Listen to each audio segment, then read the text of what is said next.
Bienvenue à cette formation préliminaire sur le système de surveillance de la conformité au Québec, le SSCQ. Dans le présent vidéo, nous vous présenterons comment créer un mandat et comment publier ce mandat. Nous sommes présentement à la page d'accueil de l'application. La présente capsule suppose que l'utilisateur est déjà connecté à l'application.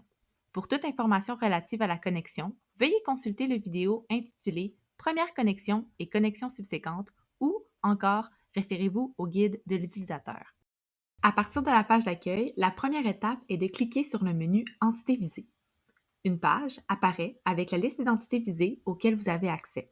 Pour certains d'entre vous, comme ici, il n'y a qu'une seule entité visée. Cliquez sur l'hyperlien de l'entité visée de votre choix. Une page apparaît alors contenant plusieurs onglets, tous associés à l'entité visée sélectionnée, ici l'entité fictive Parc éolien Horizon. Par défaut, l'onglet Mandat est sélectionné à l'ouverture de la page. Assurez-vous que ce soit bien le cas avant de poursuivre. Dans l'onglet Mandat, vous trouverez les mandats initiés et publiés de l'entité visée sélectionnée. Nous sommes maintenant au bon endroit pour créer un mandat. Pour ce faire, veuillez cliquer sur le bouton bleu « Créer un mandat », ce qui fera apparaître une page du même nom. Complétez ensuite les champs dans l'ordre, de haut en bas. Attention, les champs marqués d'un astérisque sont obligatoires. Débutons par le type de mandat. Sélectionnez le type à l'aide de la liste déroulante. Dans cet exemple, nous choisissons « Déclaration de non-conformité ». Ensuite, sélectionnez la ou les fonctions applicables au mandat. Ici, nous cochons la case BA. Par la suite, il est nécessaire d'assigner au mandat une ou plusieurs paires de normes et exigences, et ce, en suivant les trois étapes suivantes. Étape 1, sélectionnez d'abord une norme à l'aide de la liste déroulante. Étape 2, sélectionnez ensuite une exigence à l'aide de la liste déroulante. Le contenu de cette liste dépend de la norme choisie à la première étape. Vous y trouverez les exigences ainsi que leur alinéa si applicable. Étape 3, cliquez sur le bouton « Ajouter ».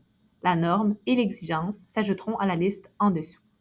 Il est possible d'ajouter multiples exigences à la fois si elles sont toutes associées à une même norme. Veuillez répéter les étapes 1 à 3 jusqu'à ce que l'ensemble des normes et exigences désirées se trouve dans la liste.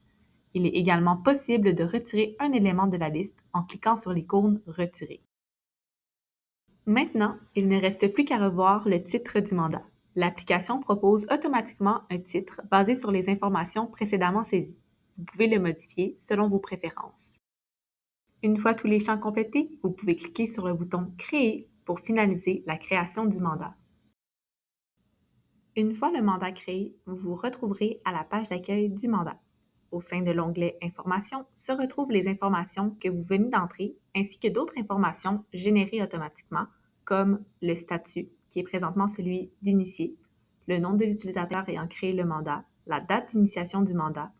Vous observerez que les dates de publication et de terminaison du mandat n'ont présentement pas de valeur puisque le mandat est au statut d'initié.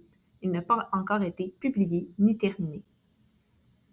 Lorsque le mandat est au statut initié, le mandat n'est pas encore visible à tous les intervenants impliqués dans le processus. À ce stade, vous pouvez encore modifier les informations du mandat et ajouter des documents dans l'onglet « Documents ». Dans le cas d'une déclaration de conformité, comme c'est le cas dans cet exemple, vous devrez compléter un formulaire de déclaration de non-conformité et l'ajouter dans l'onglet « Documents ». Des détails supplémentaires sur ce formulaire seront envoyés aux personnes ressources des entités visées. Une fois les informations vérifiées, il est maintenant nécessaire de publier le mandat. Pour ce faire, veuillez cliquer sur le bouton « Publier le mandat ». Une fois le mandat publié, il n'est plus possible de modifier les informations.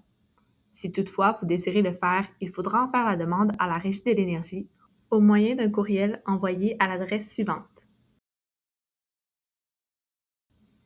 De plus, en passant du statut initié à publié, le mandat est dorénavant visible par tous les intervenants impliqués dans le processus.